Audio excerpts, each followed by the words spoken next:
Hi, it's Alistair McIntyre again at Electric Scotland. This is a follow-up video I'm doing to the one I did recently on the Canadian travel trade.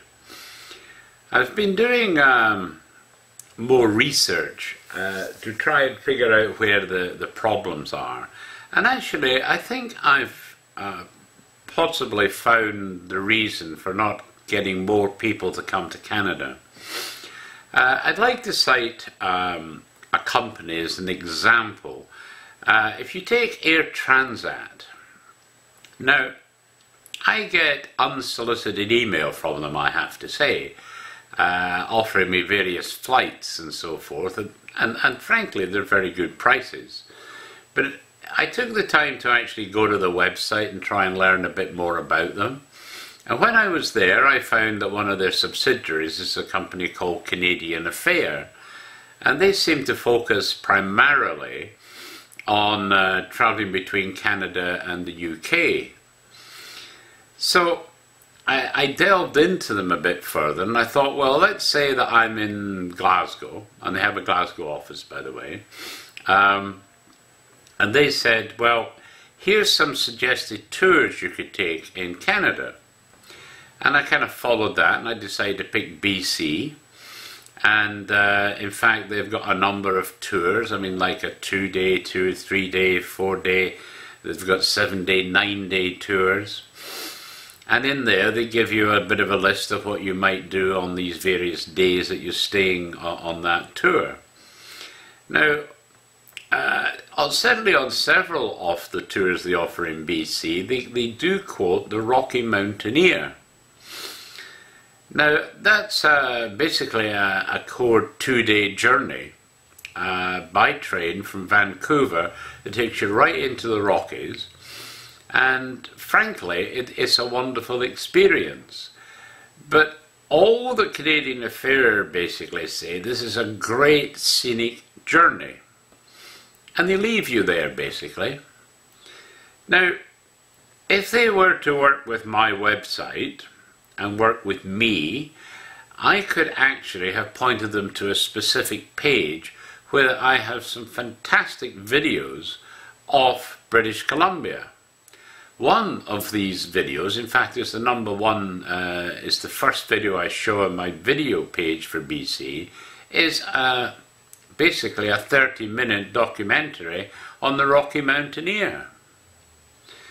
Now, there's an old sales adage when you're in the sales industry about, it's quite simple, it's basically attention, interest, desire and close.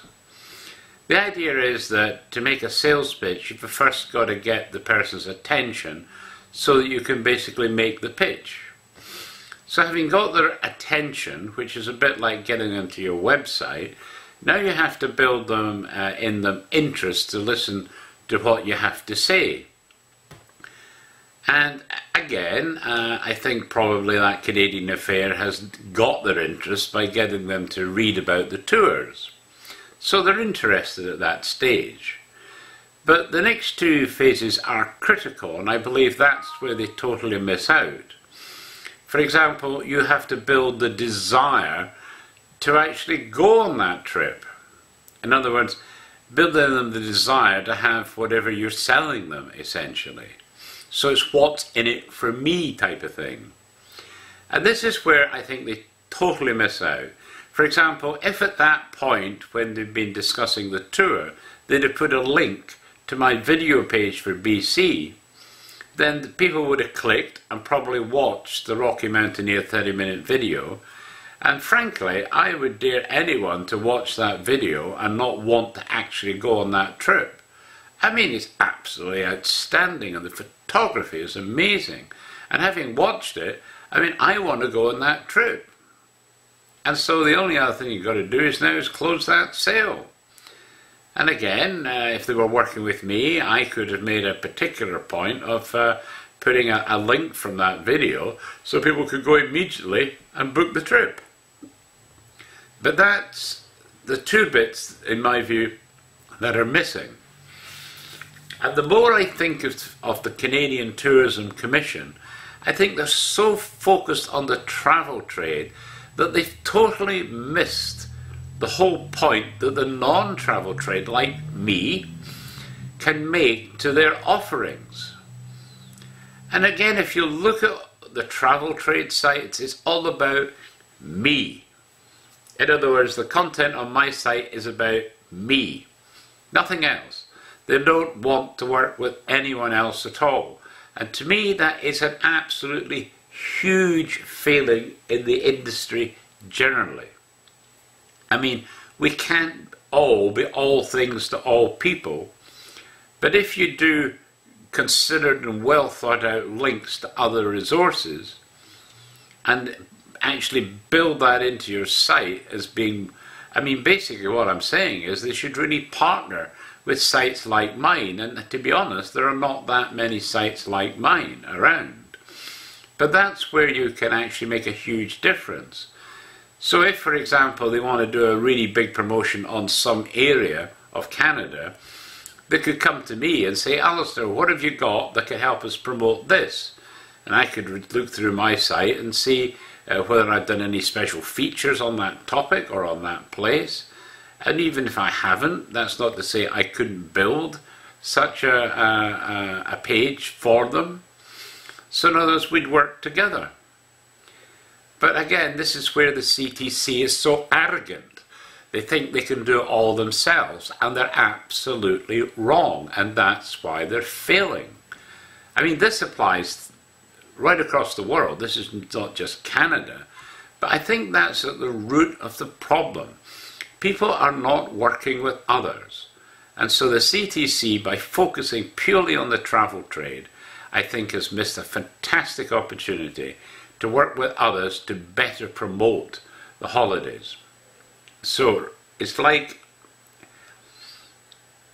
Ontario, for example. If you look at Ontario tourism, I mean, I was up at Elliot Lake for a couple of weeks. This is back in 2004. And I was reading that account just a short time ago, because I just happened to come across it, because I clicked on a link. And I thought, oh yeah, and I reread through my 2-week journal that I put up from my time at Elliot Lake. And I actually took the trouble to add a few videos about Elliot Lake while I was there. I hadn't done that previously, but now that I'm more into using videos and YouTube videos as well, I thought I'd embed a few videos into that 2-week journal that I did. But again, if you look at it, what Elliot Lake has to offer is fantastic for people that love the outdoors. Not only is there tons of wildlife and everything to see, but when you're in Elliot Lake in the summer, spring, early autumn, you can, I mean, they've got hundreds of miles of ATV trails there. And you can explore and of course the way the ATV trails work, they're well marked out, but as you drive through the trail, at a certain point you can go past the Tim Hortons or a McDonald's, so you can pop in and get a snack and then continue on with your trip. But they have fantastic fishing there, they've got great lodges you can stay at, you can do canoeing. I mean, it's endless the things you can get up to. And if you just want a lazy day lying on a beach, they've got that as well. And not only that, but they've got lifeguards with a special section just for young children to play in.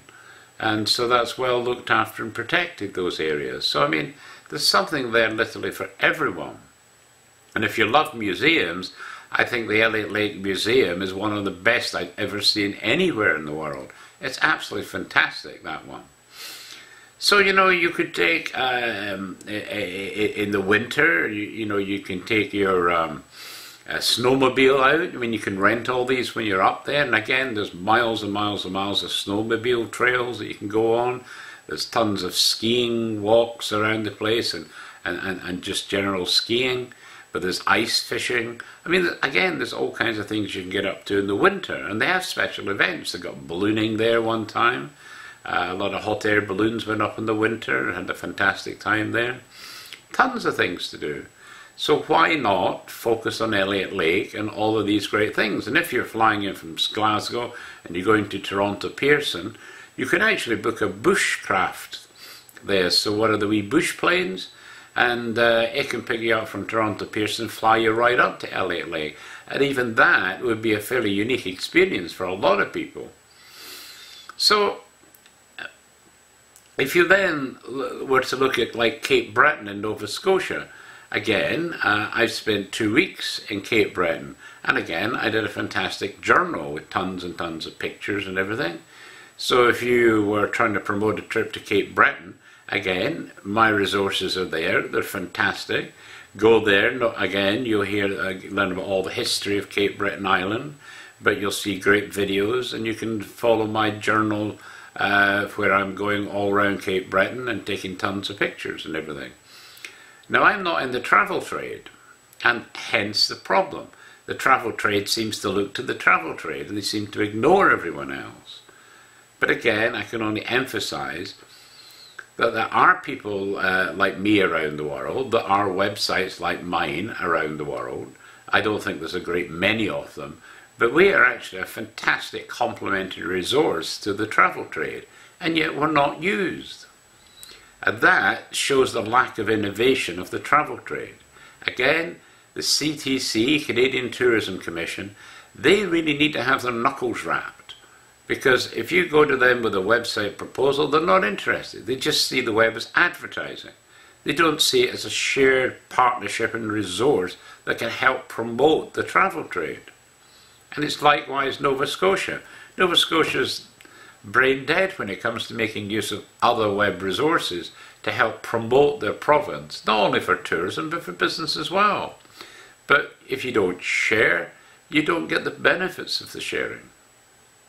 So that was just the main point I wanted to make, essentially, was that at the end of the day, the sales process is always attention, developing someone's interest, then building in them a desire for the proposition, and then giving them an easy way to close out and actually buy the product. In my view, Canada seems to have been reasonably successful in the attention and interest bit, but they seem to have failed quite badly on the desire and closing the sale bit, hence the decline in foreign arrivals into Canada. So, CTC, you need to do better, and you need to wake up. Tourist industry in Canada, travel trade, Air Transat, Canadian Affair, you need to wake up to the possibilities. Don't just talk about something, link to resources where people can see fantastic videos about what you're trying to sell them. That will make the sale for you. But if you don't use it, it ain't going to happen. Okay, there you go. I hope you like this little addendum to my main tourism research. And if I do come up with anything else to point in a better direction, I'll certainly add it in. Thanks for listening.